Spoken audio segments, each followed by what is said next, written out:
Hello everyone. Welcome to Code of Civil Procedure and the Limitation Act lectures. I'm Marjina Sultana, an assistant professor from Interpersonal Law College, Greater Noida.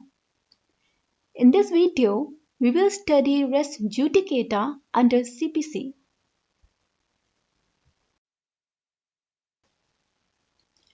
Res-Judicata is a phrase which has been evolved from a Latin maxim which stands for the thing has been judged. Res-Judicata pro veritate accipitur is the full Latin maxim which has over the years shrunk to mere res judicata. First, let's understand the literal meaning of res judicata. Res means subject matter. Judicata means adjust or decided. And together it means a matter adjudged. In simpler words, the thing has been judged by the court. The issue before a court has already been decided by another court and between the same parties. Hence, the court will dismiss the case as it has been decided by another court. In short, it is a bar for relitigation of such cases between the same parties. Res judicata is known to Hindu law as Purva Nyaya.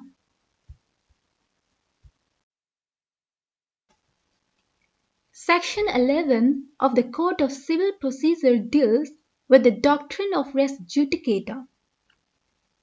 The section reads as follows.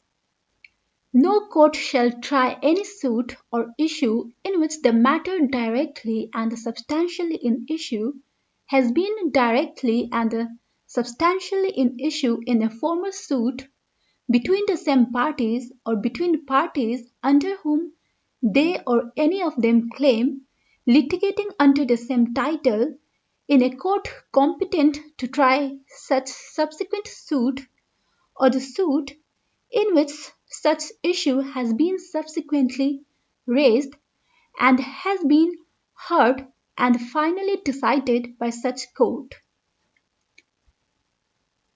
It embodies the rule of conclusiveness of a judgment as to the points decided either of fact or of law or of fact and the law in every subsequent suit between the same parties. Once the matter is finally decided by a competent court, no party can be permitted to reopen it in a subsequent litigation.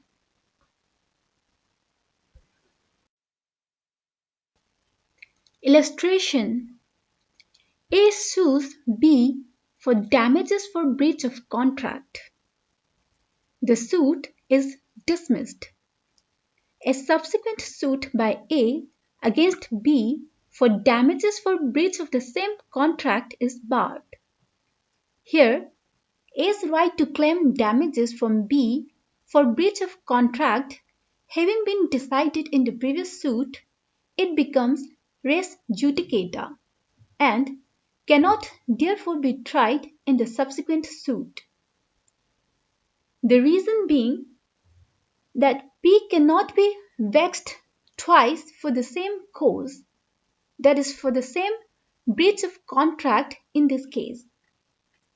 Moreover, public policy also requires that there should be an end to a litigation, and for that reason, the previous decision must be accepted as correct, lest every decision would be challenged on the ground that it was an erroneous decision and there would be no finality and the parties would be put to constant trouble, harassment, and expenses.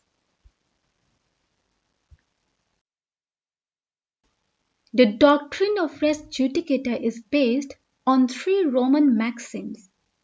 A.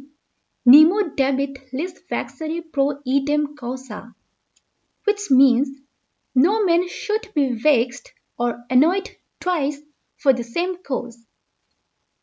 So, this doctrine is similar to the concept of double jeopardy, but in civil law version. B. Interest republicae ut sit finis litium, meaning thereby that it is in the interest of the state that there should be an end to a litigation. C. Res judicata pro veritate occipitur, which means a judicial decision must be accepted as correct. Thus, the doctrine of res judicata is a fundamental concept based on public policy and the private interest. Justice Das Gupta in Satyadhan Ghosal versus Diorajan Dev said that the principle of res judicata is based on the need of giving finality to the judicial decisions. Extent and the applicability of res judicata. It applies to civil suits, execution proceedings, arbitration proceedings, taxation matters, industrial adjudication, writ petitions, administrative orders, interim orders, criminal proceedings, etc. It is not every matter decided in a former suit that will operate as res judicata in a subsequent suit. To constitute a matter as res judicata under Section 11, the following conditions must be satisfied. The first condition is where the matter in issue is same in both the suits. The matter directly and substantially in issue in the subsequent suit or issue must be the same matter which was directly and substantially in issue either actually or constructively in the former suit. The meaning of the term directly and substantially in issue has been explained when we discussed res sub judice in the previous video. Directly means immediately, without any intervention, and substantially means materially or essentially. The matter in both the suits must be same either actually or constructively. We will understand it better when we discuss constructive res judicata in the next slide. The next condition is that the former suit must have been a suit between the same parties or between parties under whom they or any of them claim. The third condition is that such parties must have been litigating under the same title in the former suit.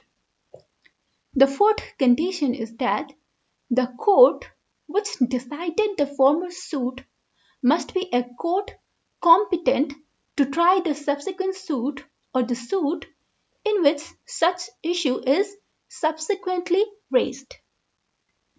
The fifth condition is that the matter directly and substantially in issue in the subsequent suit must have been heard and finally decided by the court in the former suit.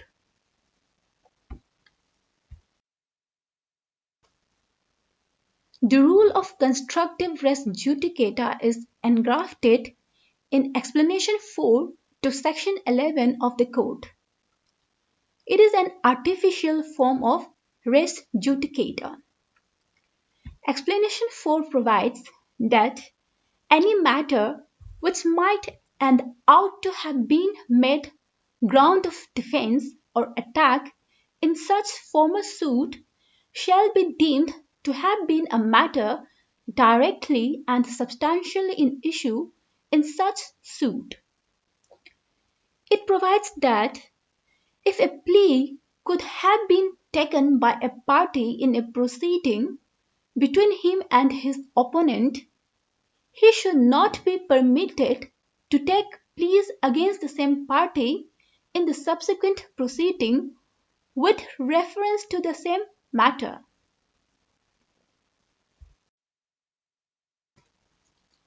Illustration to constructive res judicata. A sues B for possession of property on the basis of ownership. The suit is dismissed.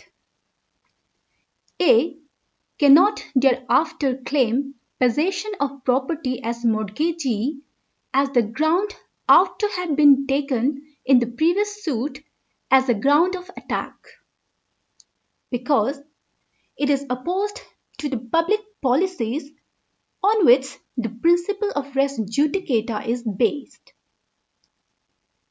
It would mean harassment and hardship to the defendant. The rule of constructive res judicata helps in raising the bar. Hence, this rule is known as the rule of constructive res judicata, which in reality is an aspect or amplification of general principles of res judicata.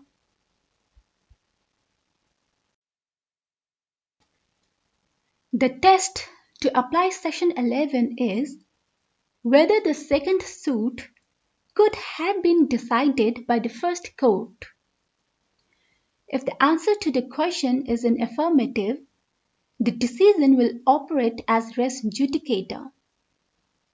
But if the reply is in negative, res judicata has no application. That's it for today. Thank you for watching.